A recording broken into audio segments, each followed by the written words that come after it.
Welcome, everyone. We are super excited to be here with you. I have the wonderful, amazing Robin Nordling from Spirited Rebirth and Herbal Healing here with me tonight. And we have some really exciting things to discuss with you. We are both parents. We both have a set of twins and then a singleton. And we've really gotten to discuss a lot of different parenting attributes and what we enjoy about it, what our struggles are. And it's something we're really excited to share with you. So Robin, I'm really excited to welcome you tonight. Thank you. Yes, thank you so much for having me, Kelsey. And with what I feel is the most important topic of all, it affects every human being. We all come from a family. And it's what shapes us. It's what creates our sense of identity and the experiences we've had as children, as we found through our healing, through what we've discovered about ourselves, how that's shaped us, our own upbringing, and our desires to parent in a certain way. And through understanding those desires, we get a deeper understanding of what motivated our parents. And even with a look into that, we start to understand why they were motivated. And we accept that, yes, in that situation, we would have been motivated the same way as well. So it creates this sense of awareness in the presence that you can really use your sense of who you are in the world by your relationships in a family. And I believe that's exactly what families are for. So yes, thank you so much, Kelsey, for having me today. No, it's exciting stuff. We're really breaking the mold with how we're choosing to build our families and what we are choosing to have as family values and strategies. And, I know that you feel this way as well. It's so important that we not repeat the ancestral traumas, that we not repeat the situations and scenarios that have forced us to do so much work and to look at ourselves so deeply. Our children have a chance to negate all that, to really embody who they came here to be allowed the space, the loving and supportive, safe space to figure themselves out. One of my sons right now, he's been acting as every animal in the zoo, right? One day he's a dog, one day he's a cat, one day he's a lion, and it's all fine. He's figuring out what he's not. And to me, it's perfect. And I'm very blessed to be able to understand what's happening, because a lot of parents would look at that and say, oh, that's really embarrassing behavior. My kid is, roaring at the grocery store. People are looking at me. This is something that needs to be fixed. This is a problem that needs to be ironed out. This is not an acceptable behavior. When in reality, they're just learning. They're learning who they are. And like you said, it's not acceptable in this reality. And who deems it to be acceptable, and what kind of reality says that children should restrict their outward expression of spirit, of what they believe the energy is wanting to express itself as through the human body? Is it bouncing around on all fours, or is it flapping your arms and pretending you're flying in a stiff breeze? Every kid has used their imagination to wonder what it would be like to be a bird, what it would be like to swim like a dolphin, or be a mermaid. These aren't things we repress in them, but given certain circumstances, we tell them it's appropriate here and not there. How does a child differentiate where it's appropriate? And how do we teach our children in those moments that it is or isn't appropriate? And what do we have as tools that have been passed on to us? And when we ask these questions, we see that, oh, maybe we have been regulating our children in the wrong type of way, in the wrong places, because it creates this internal dialogue with self within the child that says, you can't be trusted in this part of yourself because sometimes it's accepted and then sometimes it's not. Mm. And a child doesn't understand the subtleties of being in public and having tact, Yeah. or speaking to others that you know hold certain sensitivities, and you gauge how you behave and how you act is to not trigger those sensitivities. So how does a child learn to gauge themselves from the external in a healthy manner? And how do we as parents not beat ourselves up for believing our children should be at some marker point, or shouldn't be having or expressing a certain type of behavior because it's unknown to us, or it wasn't present in another one of our children, so it shouldn't in this? These are questions to be asked, and I think we know that the root of a parent that needs to ask these questions is that there's a desire to be a good parent underneath it all. Otherwise, you'd be a very negligent parent. You wouldn't mind if your kid did so and so and, I don't know, didn't have morals or didn't have values. You wouldn't mind. You wouldn't care, because you wouldn't be invested. If you really cared, you would be very restrictive and authoritative, and you would really try to control them into the best possible outcome, because that's the most loving thing you can do as a parent, is to control the outside circumstances and control their responses or train their responses. So it's always beneficial to them, because when we see them feel pain, well, we also feel pain. So is that pain that we feel not the basis of the desire to want to be a good parent?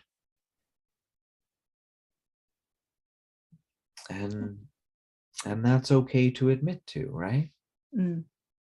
Because then we get to the root of why we're trying so hard and maybe not sensing softly enough and hearing what our children are needing from us. And we're telling them what we want from them. And this does form a distrust in a child with their relationship outside of themselves. And that's a very difficult thing to see. And when this mistrust builds to a certain degree, this child will need safety. And is our pain due to our belief that we are not safe on some level? Therefore, our children are even more vulnerable. Therefore, safety is the truth of this fear of pain, because anything that's unsafe or unknown could cause pain. And that's where control comes in. If we can edit the storybook, we can make sure that our children never have to read the scary chapters of their lives. And we believe that that's being a good parent. And that is the main driver for bad parenting, is a belief that we're doing something good, but we're not fully aware of the consequences of our actions, because they play out over time. And by looking back without bias into our own lives, into the lives of others, and seeing what shaped us, why we have certain drivers, we start to understand how vulnerable we are at certain ages, where there's a big marker point of this true identity of self came on, the ego. When did the ego step in? And that question is the very same as, when was your first major offense? Yeah. Or trauma or injury? Because the ego is the reflection of a self that believes it is not worthy of love. So the truth is, if it's feeling pain or let down or injured, it's outside of that love. So a fractured version of self now has a voice, and we call it ego. And this, as we found, right, Kelsey, no one is immune to. And No. as we have said, that the main driver of being a good parent is understanding pain. We've felt pain for a reason, and we're trying to prevent our children from having it. And maybe it's a certain type of pain that we can prevent them from experiencing, but the type that allows them growth, how do we differentiate? Mm. And there we have to look back, yes, at our own histories, and look back and say, where did I take great offense? Oh, okay, it was where I felt oppressed. It was when I felt I didn't have an option. Yeah. And I understand that about young Robin. I understand he was very willful, as my dad would say. Um, Might as well. I had a great imagination. So when someone would say, you can't do that, I would question, well, why not? I can see at least 3 ways I could pull that off.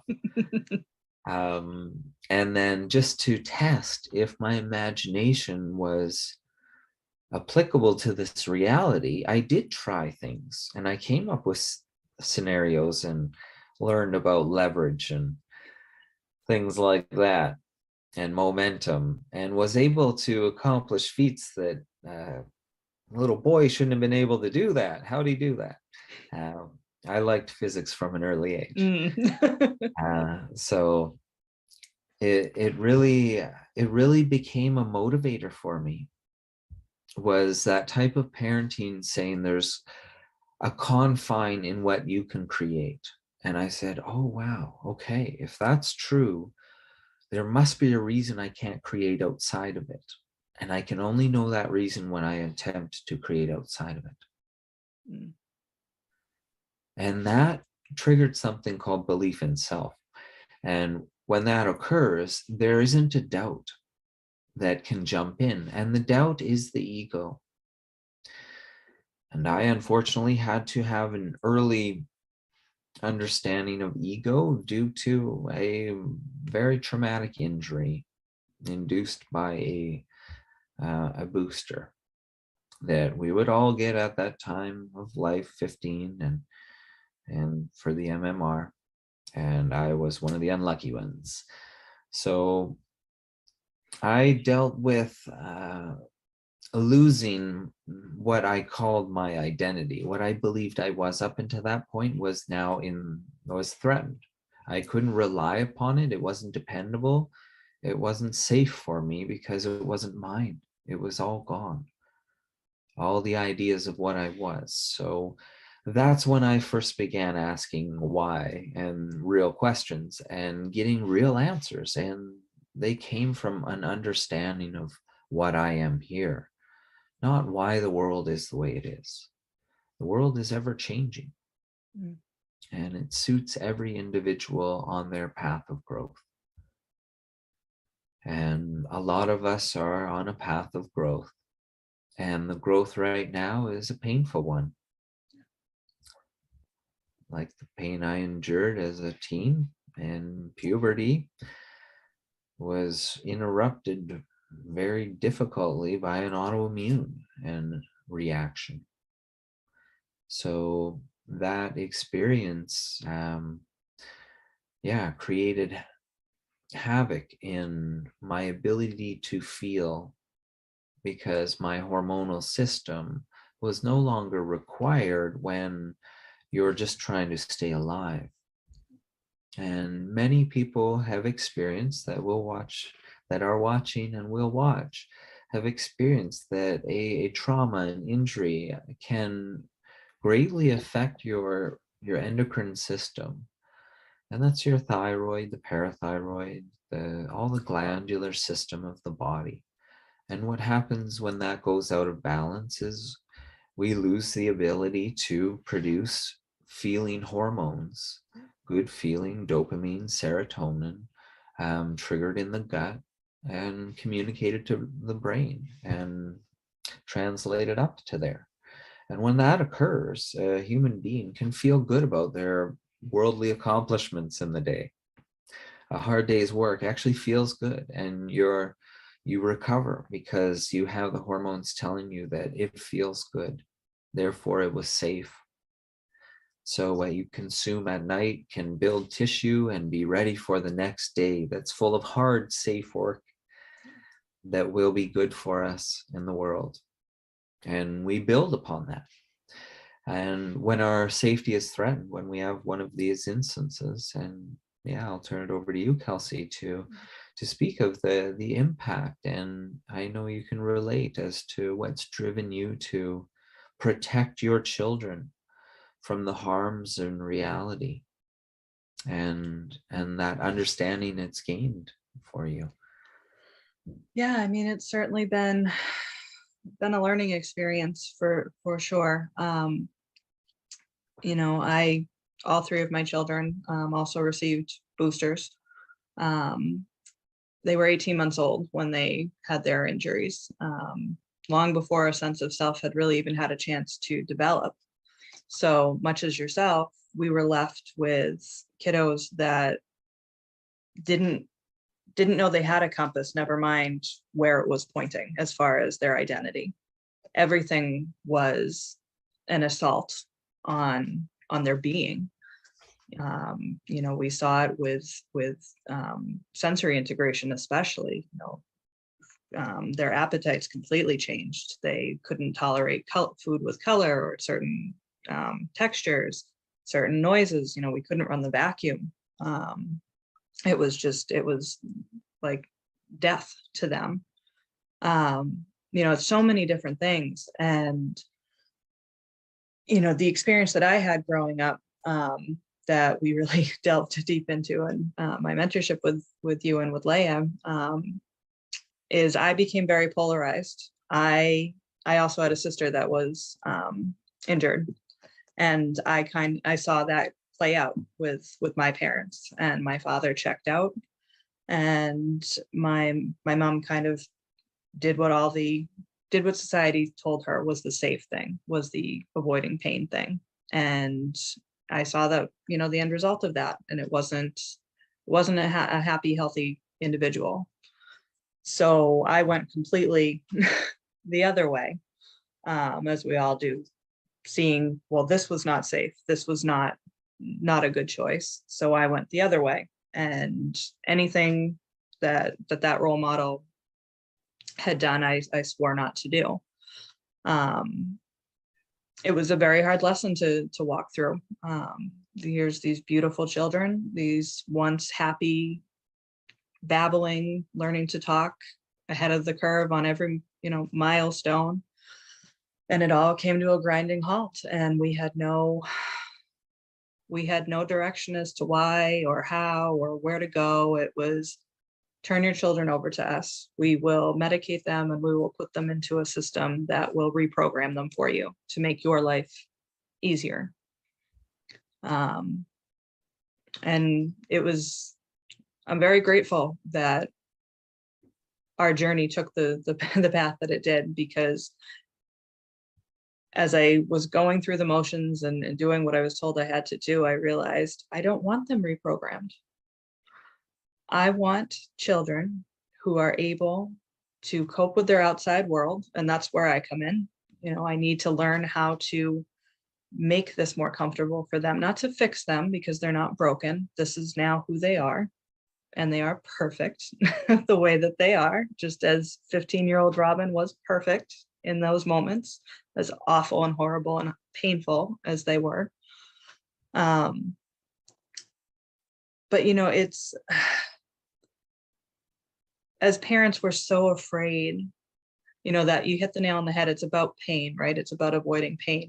And the pain for a parent is the pain that their children are experiencing, but it's also the pain of what society is saying about them, the mirrors that society holds up for them, the judgment that society flings at parents. And it's very, very hard to break away from that. I feel like I was tailor designed for my kids, because that's never been, it's always been a struggle for me. I've never been able to fit in. I didn't ever find that right slot, that society wanted me to find. And I'm very grateful, because now I have the tools to let my kids learn who they are, regardless of anything that has been done to them, just as you were able to learn who you are, regardless of what happened. That's right. And what we've really learned on this journey is that everything has happened for a reason. Mm-hmm. And I wouldn't have asked those questions at that age. Yeah. I wouldn't have become the individual that Robin needed the most in his life. Because as a teen that was so broken, he couldn't find someone that could give him answers, that could help him in his direction. So his direction became inward. And had I had some advice that, yes, that was a good idea, and what you're going to face may scare the pants off you, but don't worry, because it's all aspects of you. And whatever you face down there is for you to learn to love and accept all those broken pieces, no matter what mask they hide behind, no matter what weapons they come at you with. They're versions of self that were left behind, and you're going to come across a lot of them. So if I had that advice, I wouldn't have been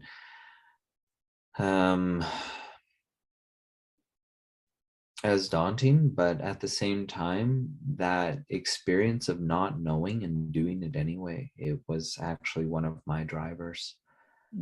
Was to test to see, where is my definition in the unseen realms?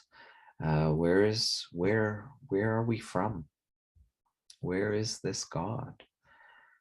And as we mention that, now we come to why I believe parenting is the most amazing thing we can take part in, and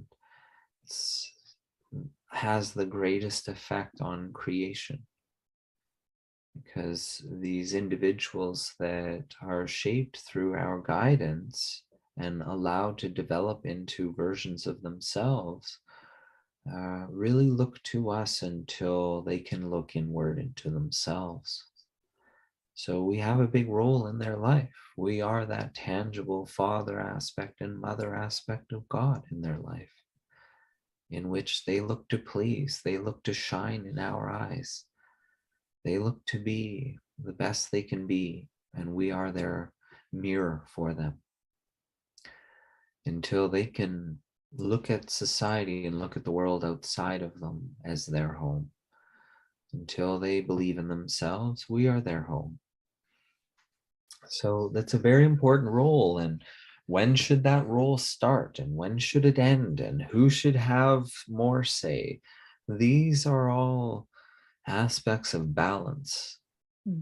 We cannot escape that we have two factors contributing, and the two factors contribute to create a potential for the third factor to be realized into this realm, reality, whatever we want to call it.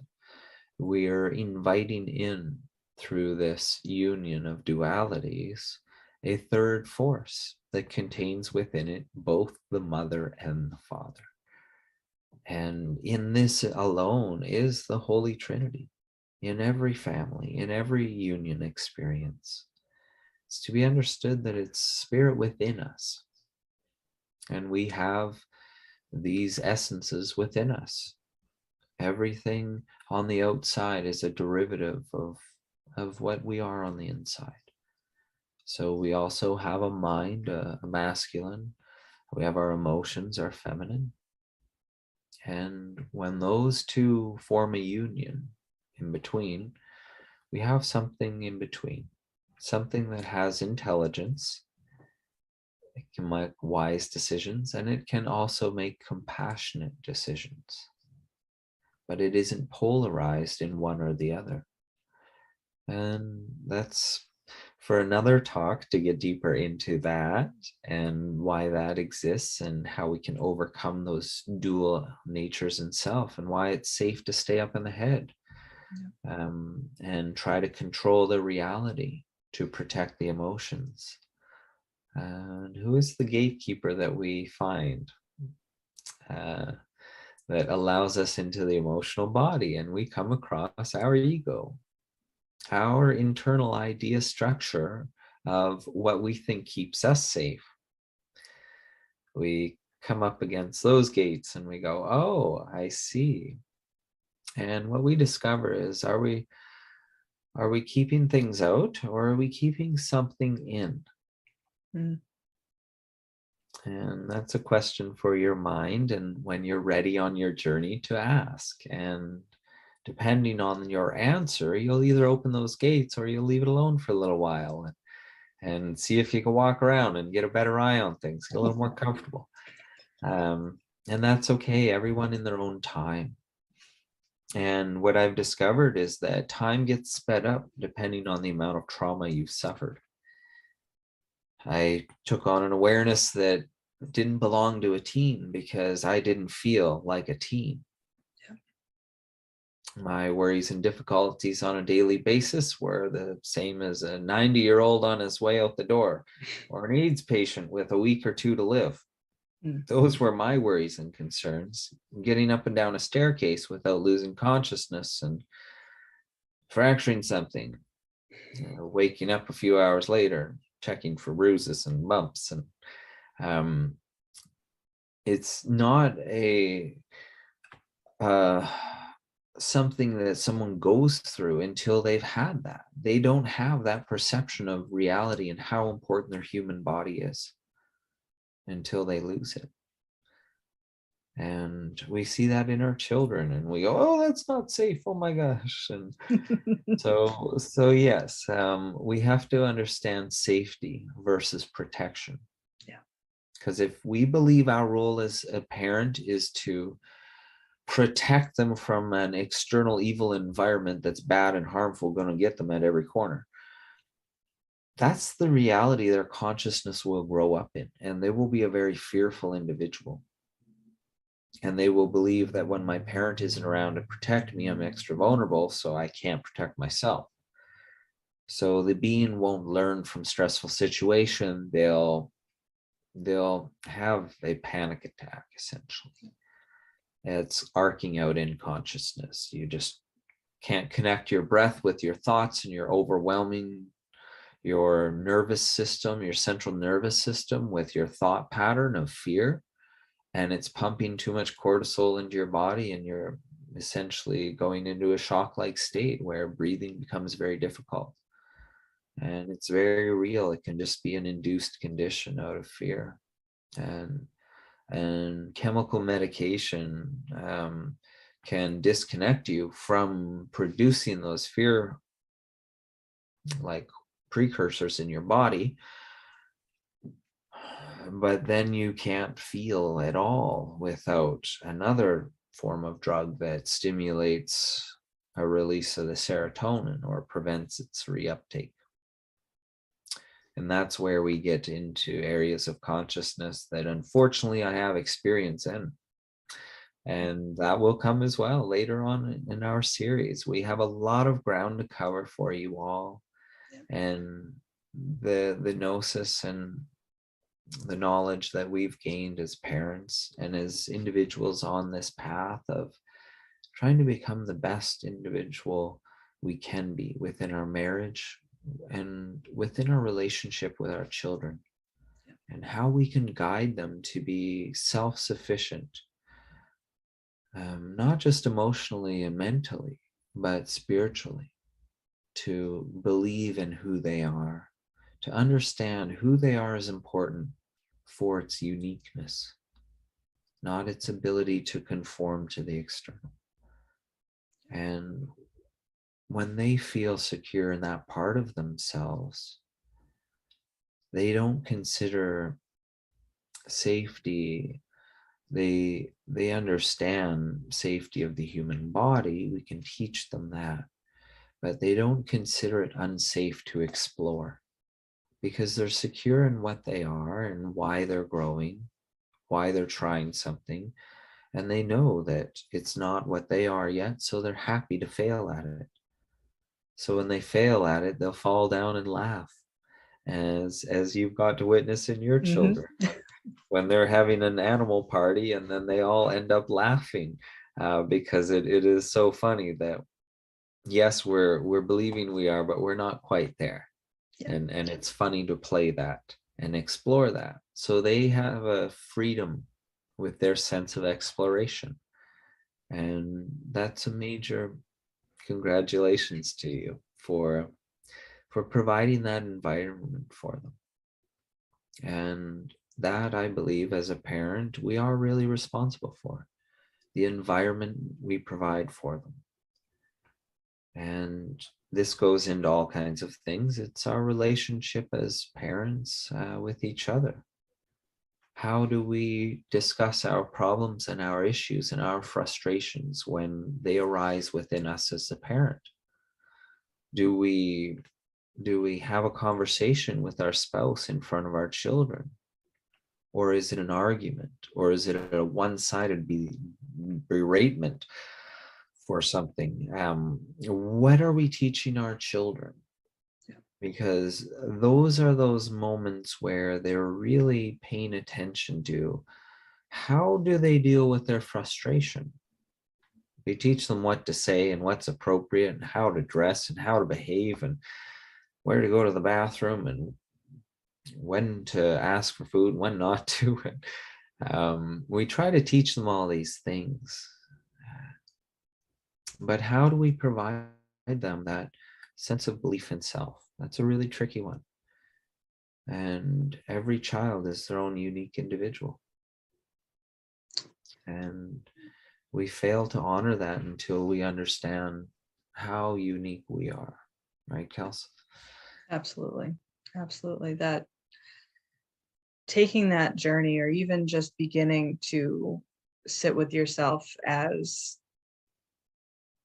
not just as a parent, but just as yourself. I think a lot of us get lost in the identity of being a spouse or a parent, or and they all come with their own sets of beliefs and ideas and rules, and it's very hard to disconnect from all of that and just sit with yourself. And as my husband Bruce and I have been working on ourselves and our relationship and our parenting, we found it is vital. It is vital to be able to have those conversations with each other and with ourselves. Our kids, as all kids are sponges. They may be playing Legos, but they are absorbing every word, every action, every decision. And we saw it with our oldest twin. He carries a lot. He's very emotionally intelligent, as they all are, but he really identifies with his dad, with Bruce. And for a long time, Bruce had a really hard time expressing his emotions, and we noticed Killian's was having outbursts and throwing toys, and it was just he didn't know what to do, because we weren't modeling for him what to do. I mean, Bruce wasn't being a gorilla and throwing furniture around or anything, but he could tell that, well, daddy's upset, but he's not talking and nothing's changing. I'm 3. What do I do with that? I throw my toys around. And, you know, as Bruce and I have progressed and everything, we've seen a real change in how he, you know, approaches these things. You know, now I get the mommy, I feel mad. That's in my head. That's excellent. You know, but Yeah. it's okay. Let's, you know, let's talk about why you're feeling mad. And sometimes he can, and sometimes he bursts into tears, and we just, you know, we hug for 15, 20 minutes, how long it takes. You know, we need to be able to provide those type of spaces for kids. I certainly didn't have those. You know, emotions were not really a thing in our house. You know, angry was okay, but you paint on a brave face, you go about your day, and that's that. And yeah, it might get you through, but at what cost? You know, the cost is high. The cost is self. And I think a lot of us forget or don't realize, yes, they're 3 foot nothing, and we still have to help them in the shower and, you know, match their shoes for them and everything, but they're sentient. They're cognitive, they're sentient, they're feeling, they're aware, and they have egos that are forming right before our eyes. And we have an opportunity to not bypass that gatekeeper, but make friends with that gatekeeper. You know, share that set of keys so that down the road, it's going to be like a superhighway. You know, they're going to have access to everything. There isn't going to be a toll road in their way. There isn't, you know, for which they have no change. They're going to have access to everything you, myself, Leah, so many of us have worked so hard to regain and are still working towards regaining. What is more godlike than that, to be able to provide that for these kids? You know, it's an incredible honor and responsibility. And you know, I think our society, and we'll talk more about this, you know, down the road too, but our society is set up in such a way that radical responsibility as a parent or as an individual isn't a popular idea. And we can see the difference when parents don't take radical responsibility. You know, it's Yes, your child starts can be put into a category if you don't take responsibility. They'll get, well, they find their way into a group. yeah, It's where do we belong in our group, and our group is specific to essentially work trades and other forms of employment later on, and we're groomed through these types of groups that are safe to our personality type in school. And very rarely do individuals take it upon themselves to make themselves a part of every group yeah, in order to experience a version of self in every surrounding. And what if we could provide that opportunity to our children to try this, to try that, to experience all viewpoints, not just pick something and stick to it and work harder than others, and you'll be the best at it when you grow up. So if you hyper specialize and can't provide for yourself on any other level, that's going to be the most successful route for you. And we've seen how, yeah, that creates a need to depend on that because it's the only thing you can rely on. So now you can be ruled by that one thing, and you're owned by those ideas that's the only thing you're good at. I'm a plumber, or I'm a this, I'm a that. Are you really? Or is that just a role you're playing while you should be figuring out why you're here? The day job isn't the important thing. Yes, it makes the world go around, so we all have the opportunity to understand why we're here. And we can ask ourselves, well, why? Let's break it down. Why do we do a work week? Well, because I get a weekend. And the weekend I get to myself. So you're telling me, you say, someone said, if you give me 5 days, I'll give you 2 to yourself. And you thought that was a good deal. mm, So we all fell for it somewhere along the line. And where did we get this idea that 5 days a week was a good idea and only 2 days to ourselves is a good idea? Mm. Sound familiar? Mm-hmm. So yeah. And as I've learned as a homeschooling parent now, well, online and parent guided, so they still have their own teacher and a group of students online that they're interacting with. And I have no shame about that. I think it's amazing. My children are home. I hear what's going on. I contribute when they're having difficulty, and I understand what they are prone to having difficulty at. So, and when things are of a conversation that I'm not ready for my kids to be exposed to, I have the ability to say, okay, guys, let's shut that off for now. Let's work on this.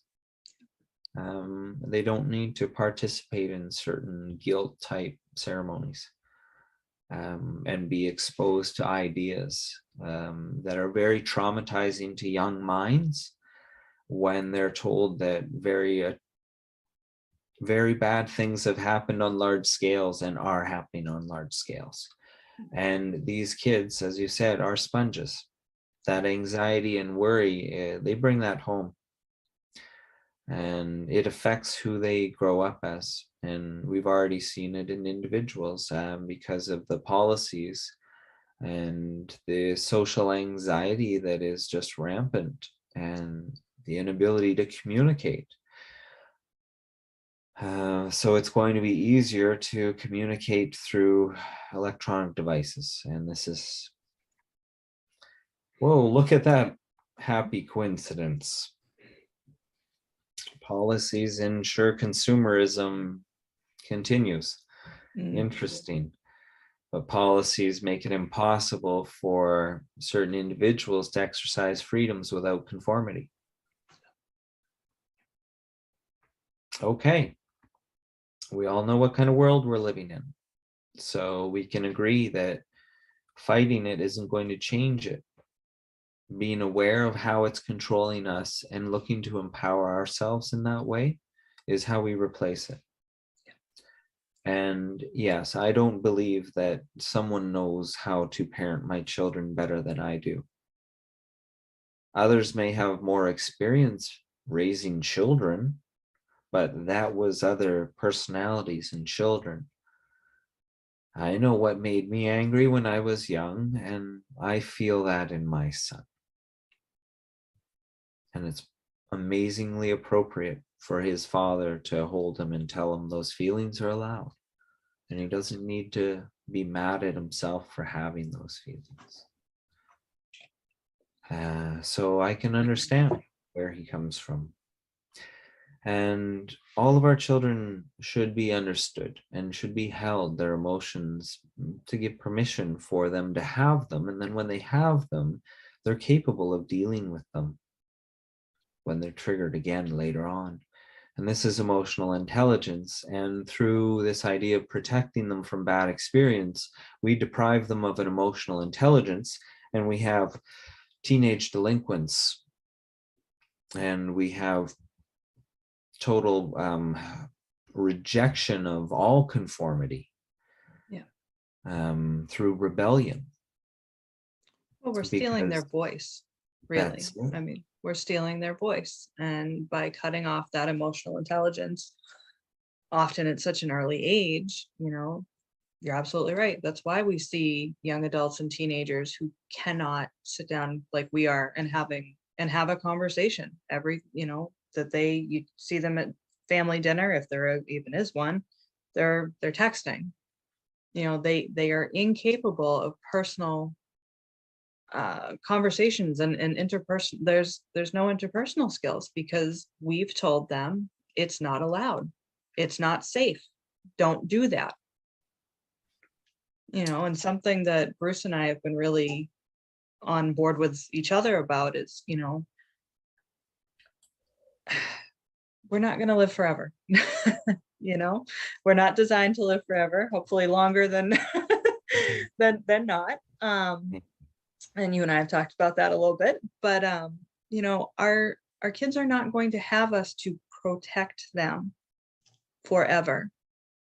And it's not what a disservice we're doing, what a dishonor we're doing if we don't give them the space, give them the tools to empower their voices, to be sure that those emotional intelligences develop and are acute and readily available to them. Because what will happen, that something else that we'll talk about down the road, my kids were labeled autistic, and I was told that a certain methodology was the only way. Well, that methodology involves cue and response training, not unlike you find at Petco for your German Shepherd.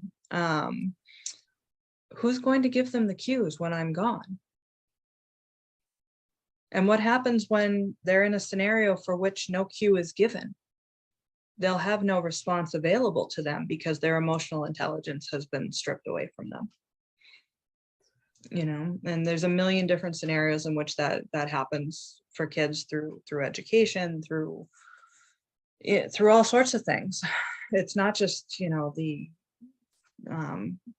kids that have a diagnosis. Exactly. It's a societal issue, our inability to choose our emotional response to a stimulus.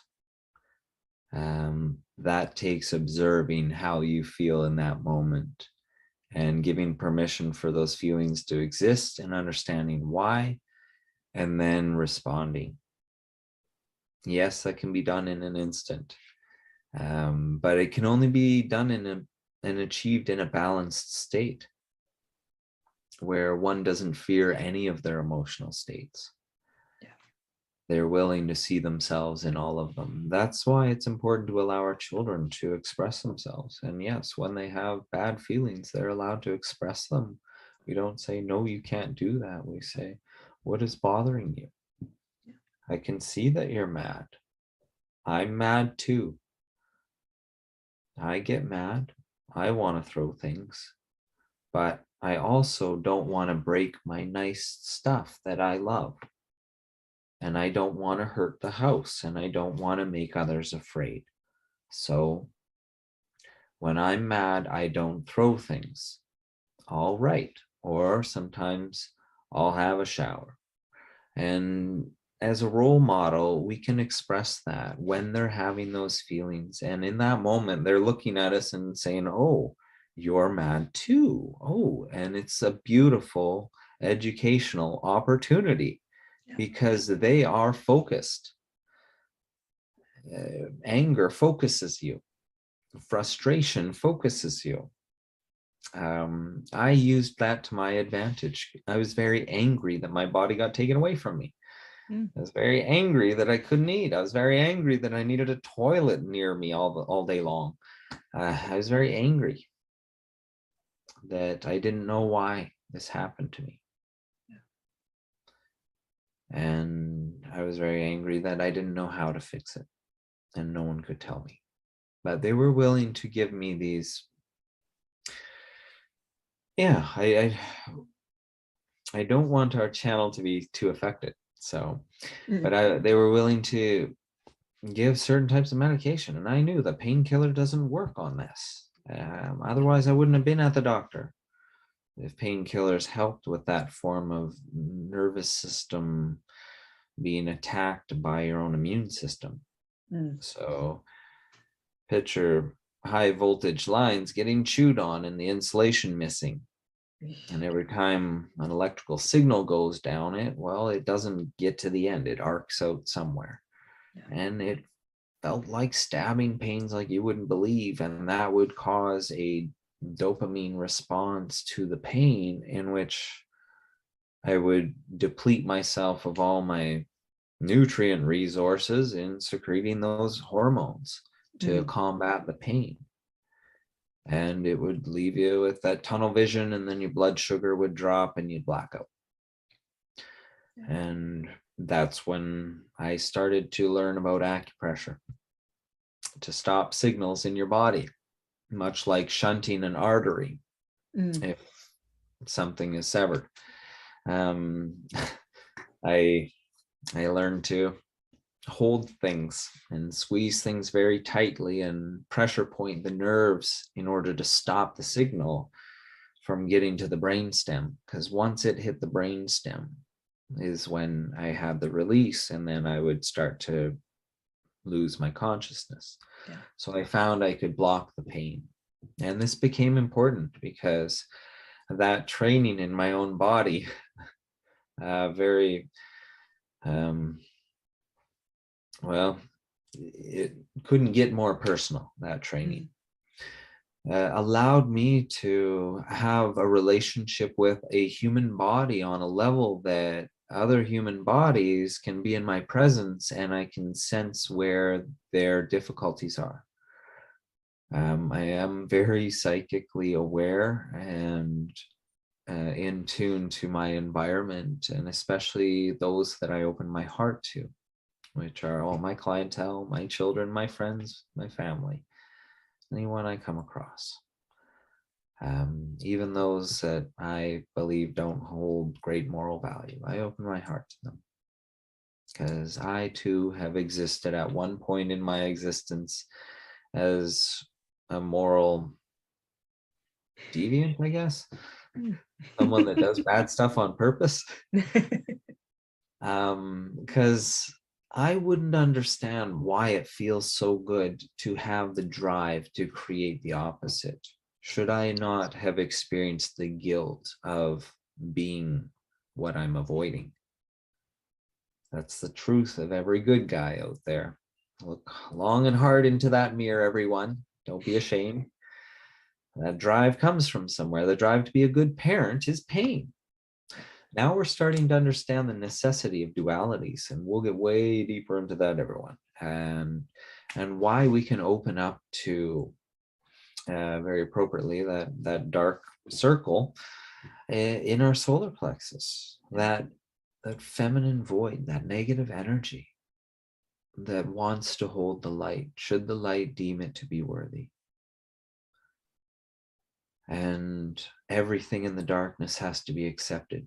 We have no say in what matters and what doesn't. We have to trust that everything in darkness that comes upon us is meant to be. And there's where faith comes in. And your relationship with God is exposed in that inner journey. Because your relationship with yourself is the closest thing you're ever going to get to that idea of what we call God. And do you want to embody an imbalanced being? A God that believes it's either being rejected and oppressed, or a God that is oppressing and causing the rejection.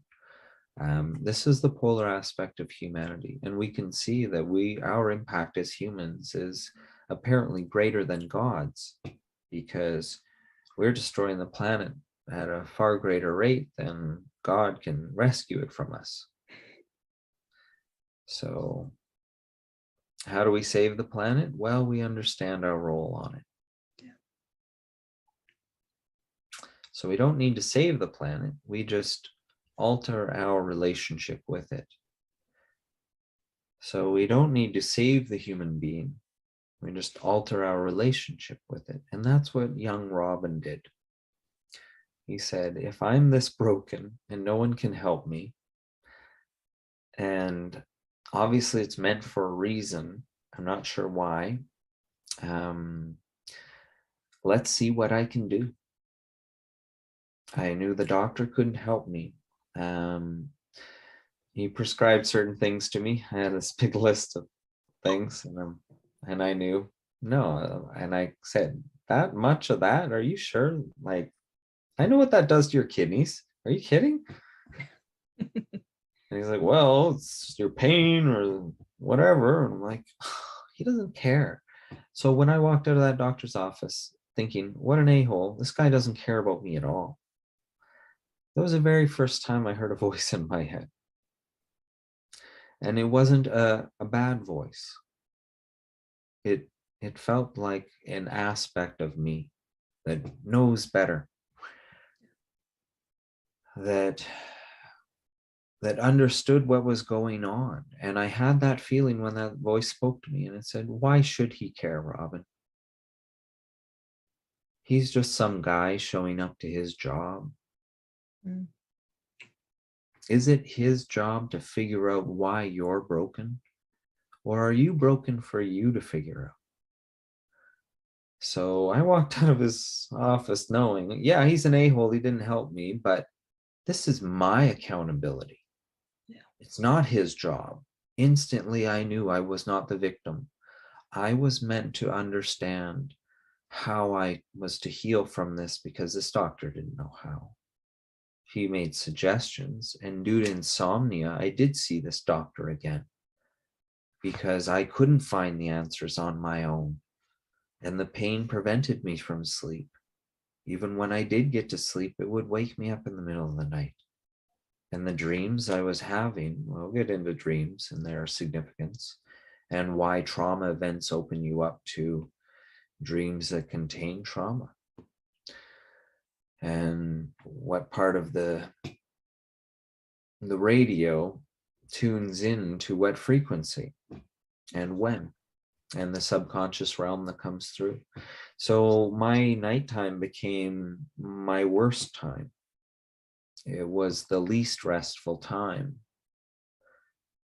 because I would wake up in sweats, I would wake up in cramps, I would wake up in severe pain.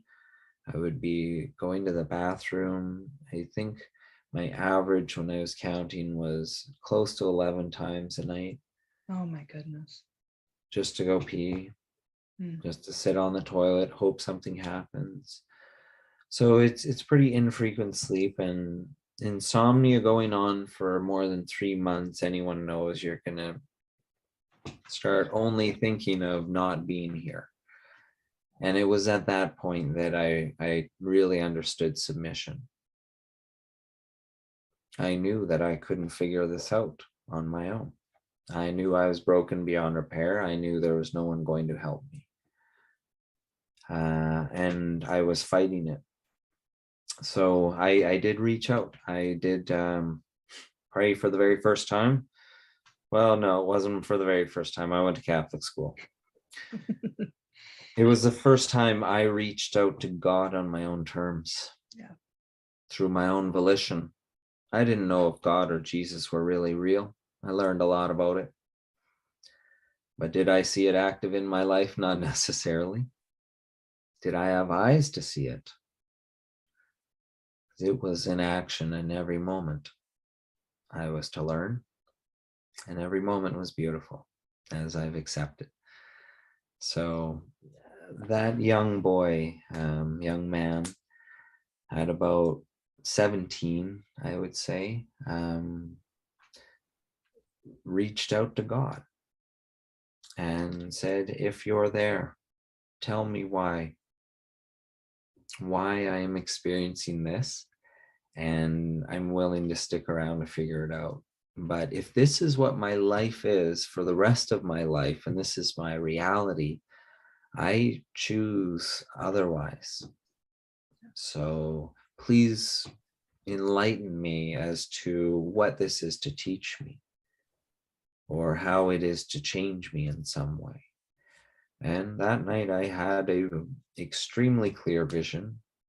It was clearer than any of the traumatic nightmares I was having, because I was experiencing it in real time, observing this man, this older version of myself, teaching 4 and 5-year-olds about philosophy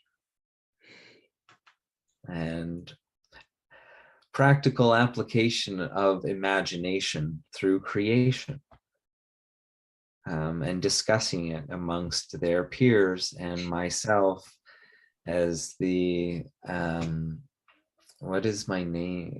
We're called facilitators. We facilitate the experience. We're not teachers, because we're not putting information onto them. We're looking to draw imagination and creation energy through these individuals, because the ideas that they can come up with when they given the freedom to focus on a topic and fully immerse themselves in the possibilities they can come up with, it's going to reinvent housing. Yeah. It's going to reinvent how we play. It's going to reinvent how we travel. And don't we travel somewhere to have fun, to do something, to get to point B because something is at point B? So the travel becomes mundane and boring. Well, look at it through a child's eyes. They would probably design it so the travel is the most fun part of all. And then you get the bonus of being at point B. That's how a child would create a universe. So how can we as adults employ that line of thinking when we don't have it accessible within us anymore? Well, that's my job. Yeah. And not that I'm necessarily harvesting all their ideas for the greater good of mankind. No, Dr. Evil, you're not. Yeah. But we're looking to allow them to create the community to shape to what is best for them. Yeah. And us as the mature individual within the community to say, let's give them the permission to start reshaping what we have for us, because what is for us is going to be for them. Yeah. And how do we let them put their footprint into ours? And that's how we should be interacting with our children, with our lineage, with all the humans around us. And with that, we are getting there, because this is a future that I belong in, everyone, that we all belong in, that we've created together. And this worldwide traumatic event has been the driver for our future selves to have accomplished this. We needed a great pain to motivate a great desire to do better, because it was always good enough up until now. And as parents, we know good enough doesn't cut it. Right. My kid's on medication, my kid's pregnant, my kid's doing something bad, my kid, on and on and on. Yeah. And we know it's up to us now. The school can't keep our kid in line. It's not, you don't go to the school and yell at them for your kid misbehaving. Sorry. If you feel the right to do that, you gotta ask yourself, why is your kid at school with emotional imbalances? That's what misbehavior is. You don't get phoned in because your kid wrote the wrong answer down. You're just graded lower and encouraged to study harder. And all discipline comes from emotional resistance to control. Yeah. And I'm not saying that we should teach our kids to be controlled emotionally, because that's what we have done and it hasn't worked. Exactly. It's created individuals like ourselves that say, we want better for our kids. We won't do that to them. Yeah, it worked for us, but what worked for us may not be appropriate for our kids. Yeah. Because it worked for us because there was no venue for those types of expression, unless we were just in a group of kids and we did get those experiences. And nowadays we don't have our kids in big groups, little pedal bike gangs in every block, going around and learning the dangers of reality and protecting themselves in safety and depending on what they can provide for themselves. Every kid has gone out and picked berries and sharpened a stick and pretended to scavenge for themselves and make believe. And when our children are in a society where everything is earmuffs and climb under your desk, every time we say so, get your adrenals going, everyone, because there's a training exercise. Those kids are traumatized all day long from that. I feel it in them as an empath and what's going through their body and in the fear state, and the fear state is the most convenient state to program someone in. Mm-hmm. Absolutely. So that's why it does work with obedience training for dogs that have breeds that are very stubborn and very alpha based. And if you have a dog like that, you understand that dog has to fear you. If it does not fear you, it will look to protect you, and it will bite people. Yeah. And it will act aggressively when you're not around. And that's something that you have to address when you accidentally get a dog that has a temperament in it, that has that animal instinct that hasn't been fully domesticated, or that has the ability to hurt someone. So yeah, you understand that the dog has to respect your strength, your ability to subdue it. And you don't want to do it by hitting it, because it just fears you. It's your ability to exert control while in control. And that is through, yes, saying no and making sure they understand it and not letting them get away with it. But is that appropriate for a human being that has an intelligence and a self-awareness that isn't the same frequency as an animal?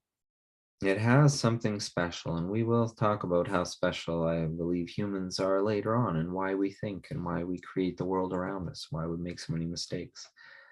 We have the ability to create. And that's what's truly valued in our children, is their ability to create. Number one, as parents, that we've discovered is what they believe, what they're trying to accomplish is valid. Doesn't matter that they're 3, doesn't matter that they're 8 or 10.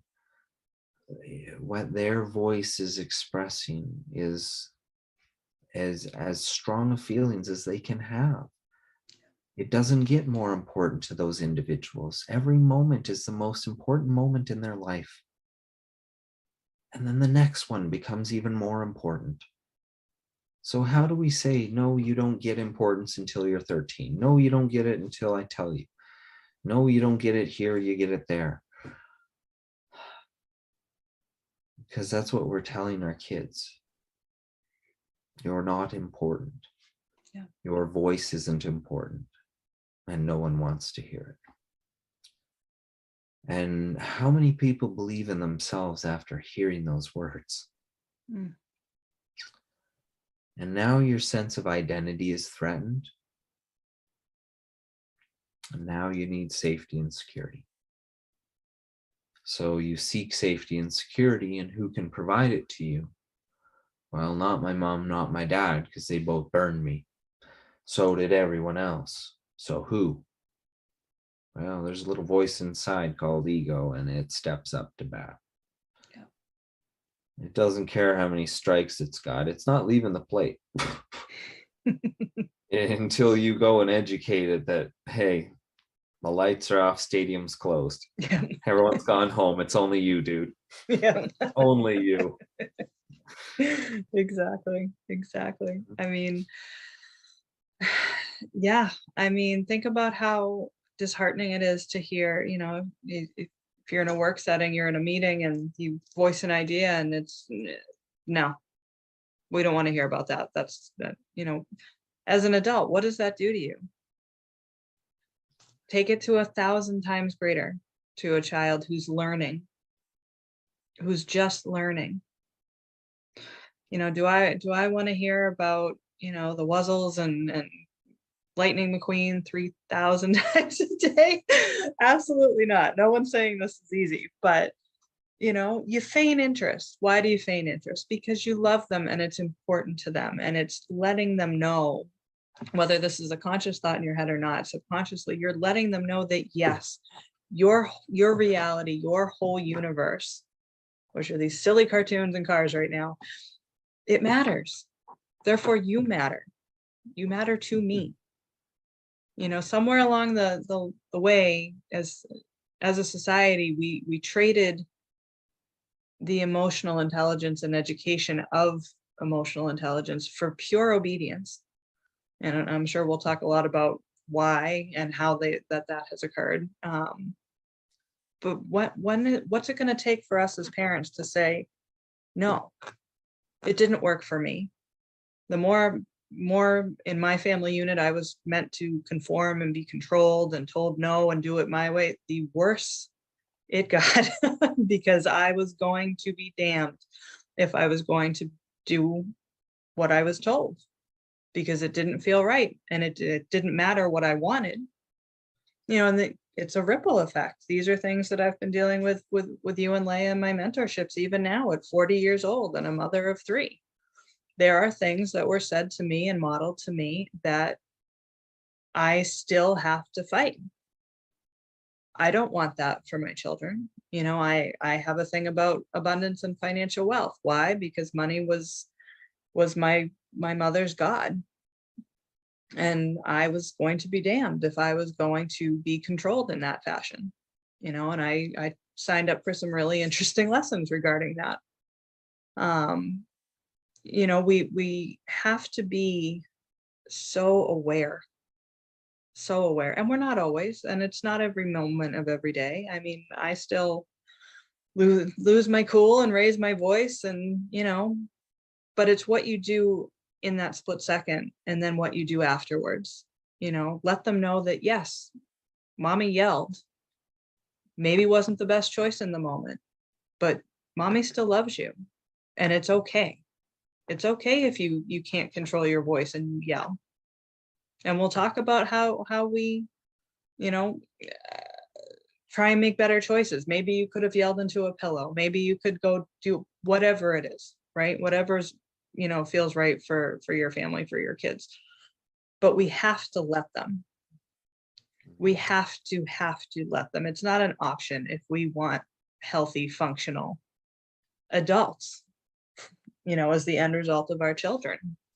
We're not raising Rottweilers. We're, and I even hate the term raising. I'm not raising rabbits. I'm not raising children. I am here as their emotional, spiritual guide. I am a tour guide. I am going to come up with an itinerary. I'm going to have different options for you to choose from.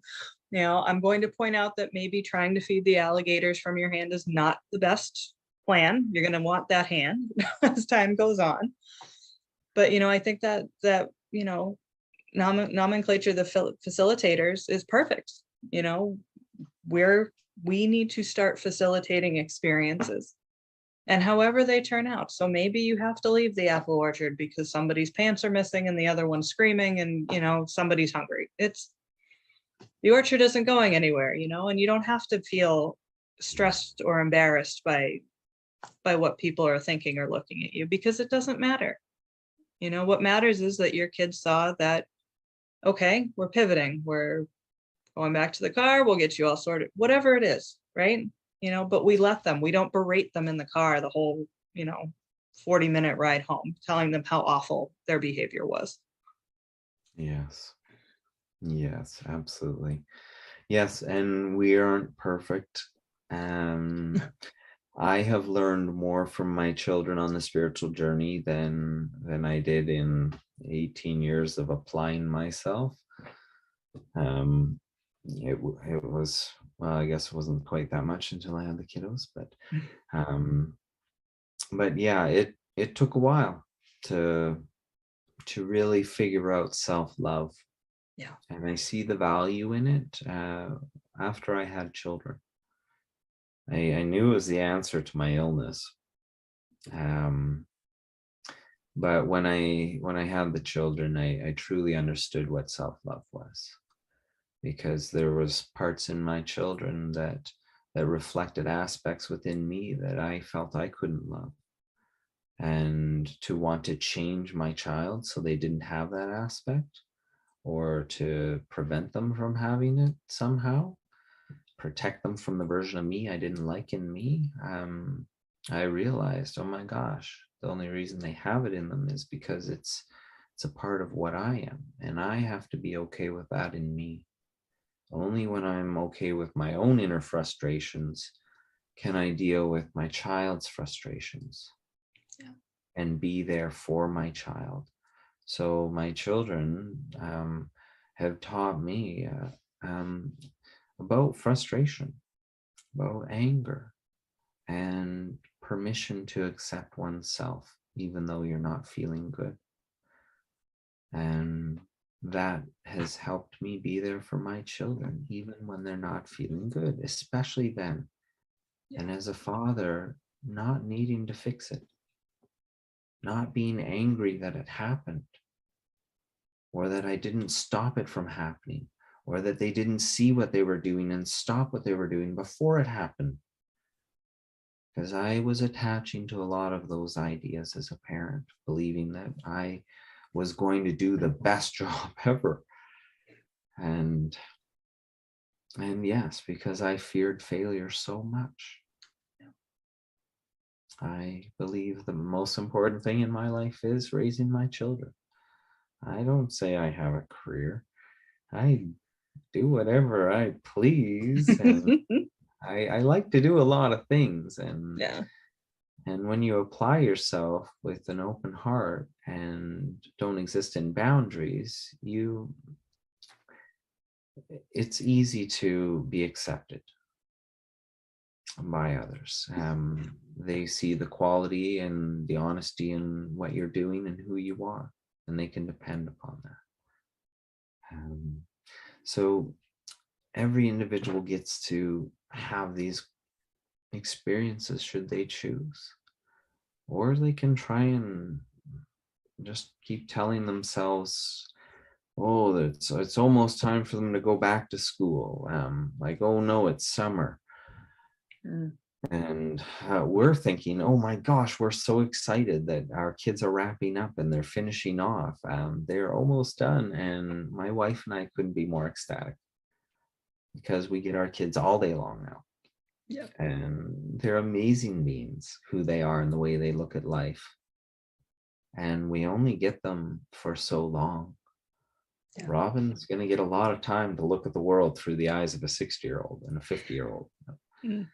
But right now, I have the opportunity to look at the eyes through 8-year-old twins and hear their friendship and their relationship, and then see their 10-year-old sister participate as an 8-year-old with them, and then them joining her on her level. They're seeing the value in all kinds of relationships.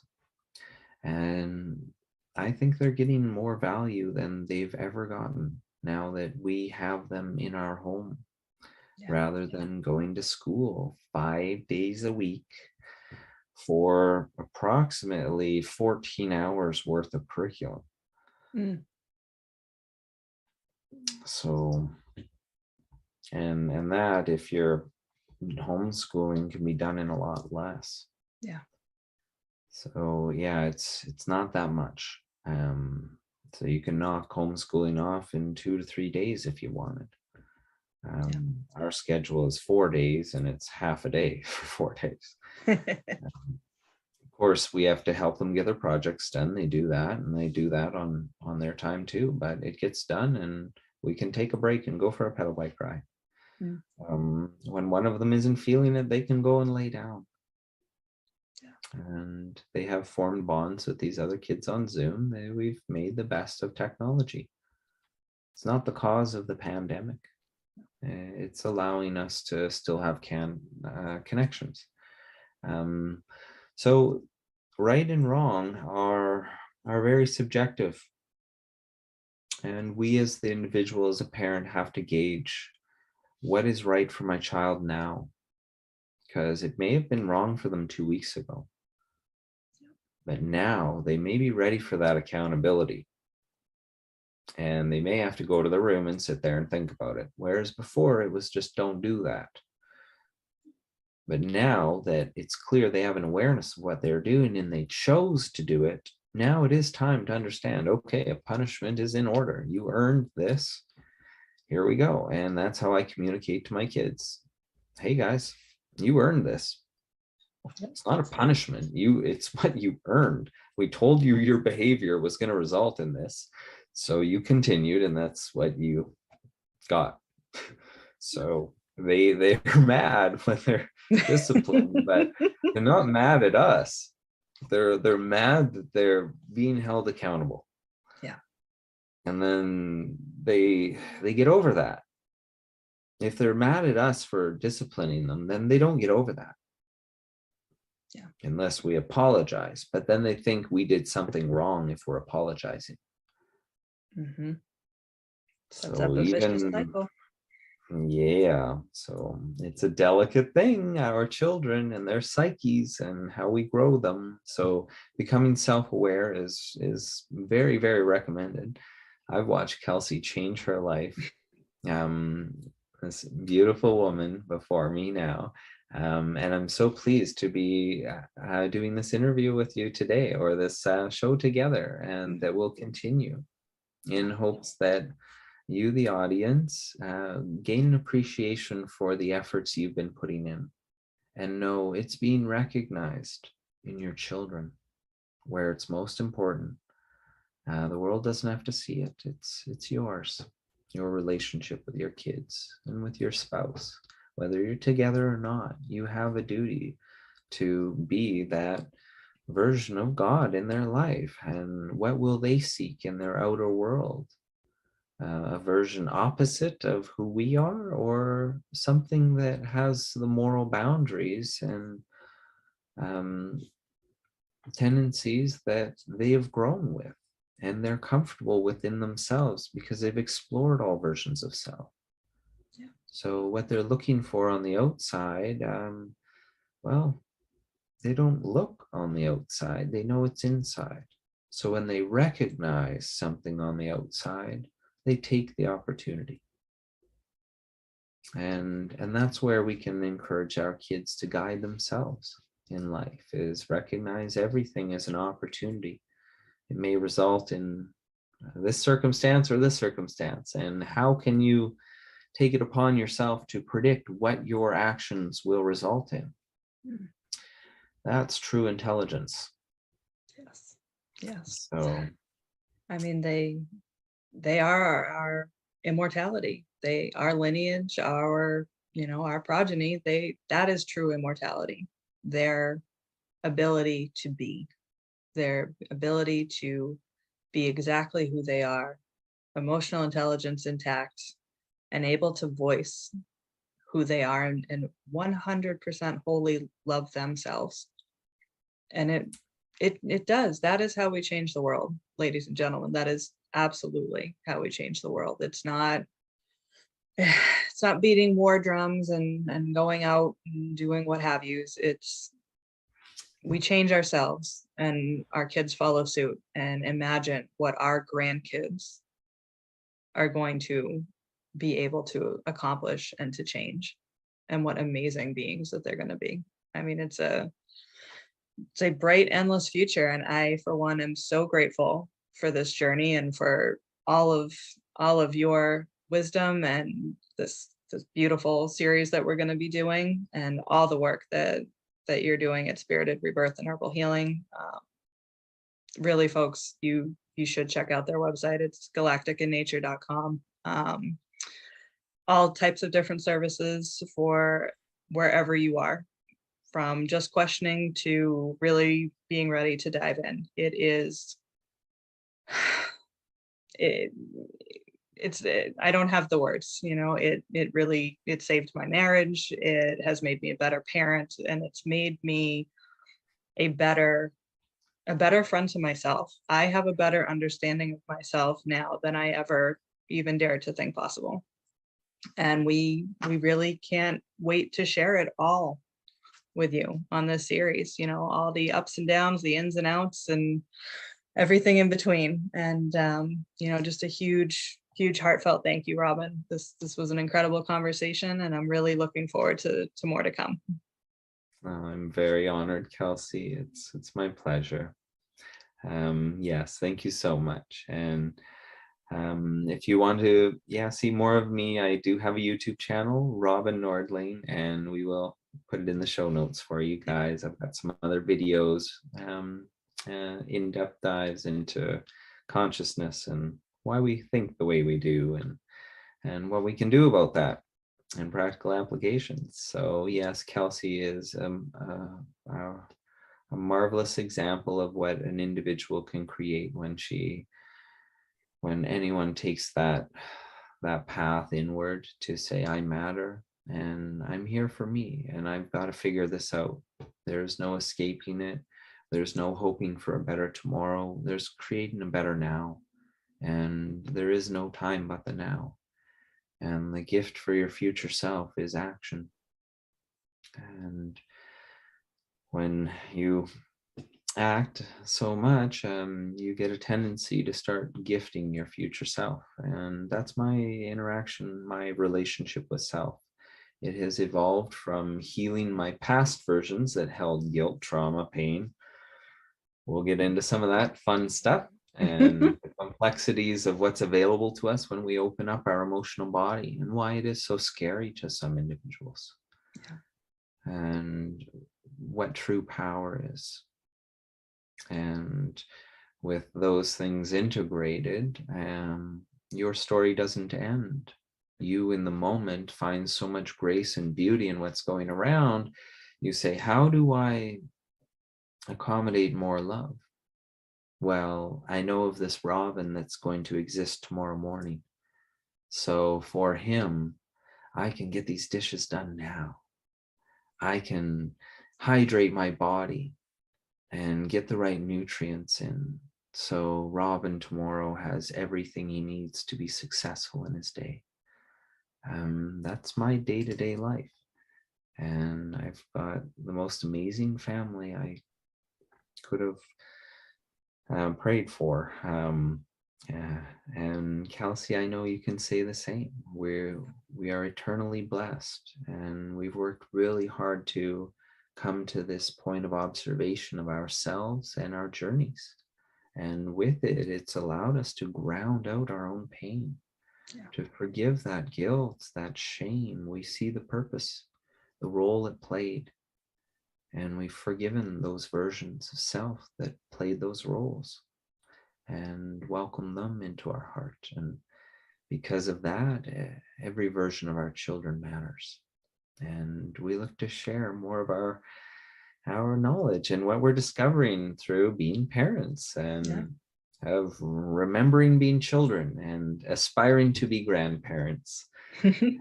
So yes, our children's children, yes, what an honor it will be to babysit them. Yes. It will be difficult to send them home, but I'm sure we'll be so exhausted that they'll be a relief. Yes. And I look forward to those moments. Yes, yeah. Absolutely. Thank you so much, Kelsey. Thank you. Thank you. No, this has been wonderful. And thank you everyone for watching. And like Robin mentioned, check out those show notes, and we look forward to seeing you next time.